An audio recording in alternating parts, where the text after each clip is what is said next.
I'm going to discuss about the prompts. As you know, the prompt engineering is one of the important topic when it comes to large language model. I've done a video on prompt engineering. Hopefully, you guys would have seen that. It's a part of the playlist. I would highly encourage you to check that out. Now, from a Salesforce perspective, right? If you have seen my Copilot demo, if you haven't, that's fine. I would highly encourage you to watch that. Um, so I did mention about the prompts and how prompts are useful to retrieve the data from a large language model. So um, prompts can do a lot of things, right? I mean, obviously you have a large language model. Language model is like if you ask me what's a language model, it's the model which is trained on a large data set, which could mean a wide data across the internet, right? OpenAI model, for instance, it's a pretty large language model. They trained petabytes of data, even bigger than that, right? So what that will do is, right, you will have a data, you have a model which is trained on data. Now, model is like a black box. Now, think about that for a second, right? It's beyond that, but just if I wanted to put that in the layman term, imagine like a black box, right? And now a prompt is like a language you're using to communicate with the model, right? It's like an instruction you're giving to the model to retrieve the user information. So, for instance, if I have a model which get trained only on the best the brewing companies, or let's say about the beer brewing techniques and the kinds of beers available in the planet.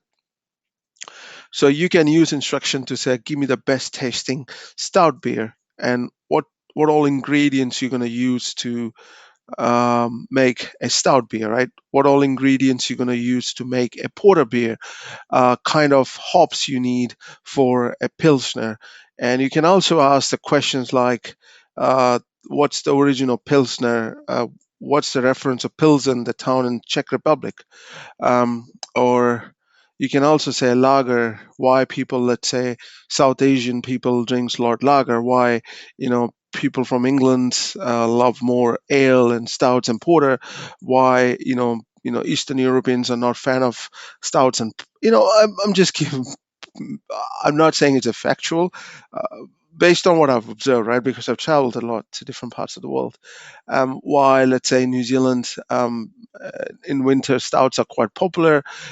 We have velvety stout, we have milk stout, different kinds of stouts, right? Look, I get very passionate when I talk about beers because I brew beers. I've been brewing beers for past 10 years. So my apologies. So sorry, I digress. So language model is like it's like a model. So like I said, you're giving instruction to the model to retrieve the data, right? So that's what the prompt is about. Now, in Salesforce, prompt can do a lot of things, right? From a Salesforce context, so prompt can do. You can draft an email. It can summarize your record. Let's say you have a record about opportunity. You wanted to summarize it. It can summarize that. It also helps you to brainstorming the name of a product, or it can also do from a sales perspective. For instance, if you have a customer who is buying, let's say, a certain kind of a beer, you can brainstorm what kind of beer you recommend, or what kind of new beer line you can generate in your in your um, brewery. Um, so that's why if you have noticed, a good instructions are very important, right? Because the instruction will determine the kind of input you receive from your model. Sometimes you may not get the right right input, so you might have to fine tune your instructions, and your model will learn, right? So this is how you train your model. Now, um, so prompt plays a very important role, especially if you're a Salesforce admin or a consultant, because you don't have to write any line of code. And obviously in Salesforce you have a prompt builder. You can generate your own prompt, which we're going to look into that in the next episode. And there are different kinds of prompts you can use, and you can hook up the prompt to to retrieve the data from a specific record. You can also use that in your chatbot while you're interacting with your customer. So there are a lot of things you can do, right? So it's all the set of instructions. So that's why, you know, a lot of uh, requirements around prompt engineering is getting more visible lately, right? Okay, so when I talk about prompts, right? So there, from a Salesforce Trailhead perspective, they talk about basic ingredients of a prompt, which is important to know. First is a participant, right? Who is sending and receiving the model input, right? Obviously, somebody needs to interact with the model, right, to receive, to to ask a question and receive an answer, right? So that's like, and here is an example. It's a pretty good example. Like if you're still struggling to understand the role of a participant, right? You are a world-renowned cake decorator. Your customers include families, newlyweds, and children. Right? If you're a, I'm not sure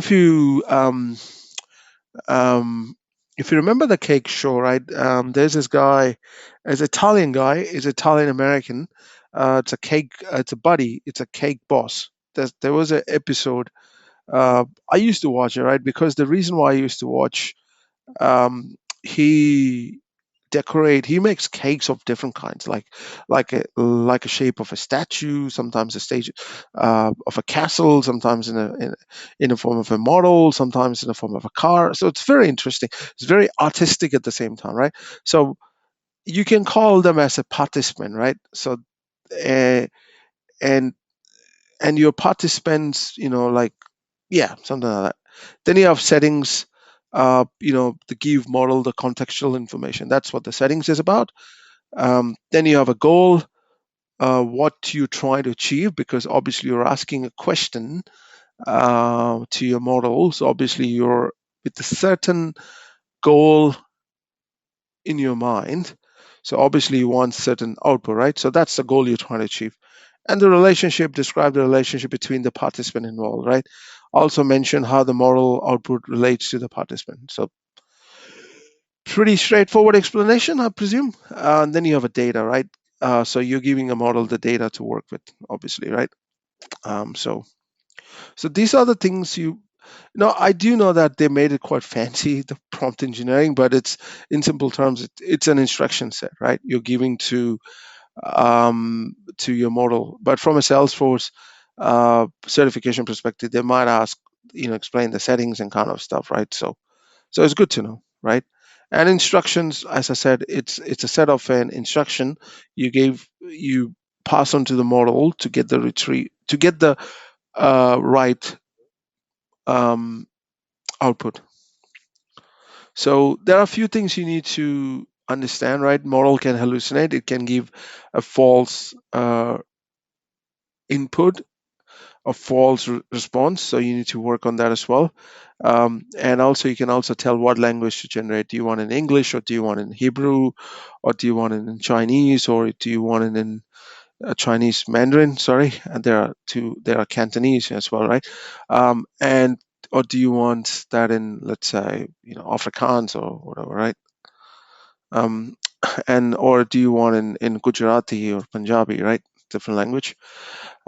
So, and the style of tone, right? Sometimes you can say, I want to, like, forget about Salesforce for a second, right? Take an example of a chat GPT.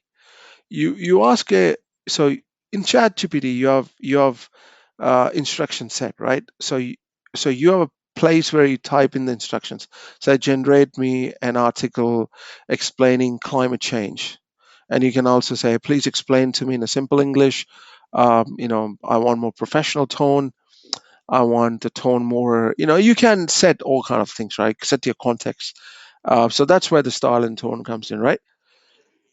You can also say, look, give me an article in Hebrew. So it will pretty much give you that. So because the model is highly trained, and yeah, so that's what the prompt is about, right? It's an instruction set, in simple terms.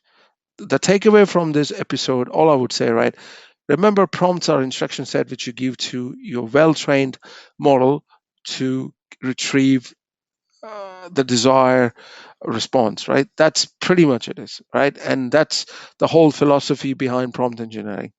And you might hear people say there's a lot of requirement. Yes, there is a lot of requirement for people who can write a high quality, prompt instructions, which will last for maybe a few years, then it will drop down, right? Obviously, as AI become AGI, you don't really need someone to do, prompts and kind of stuff, right? Everything can be automated. So, yeah, so that's pretty much I wanted to cover in this episode. Hope you guys have an amazing Sunday. Adios.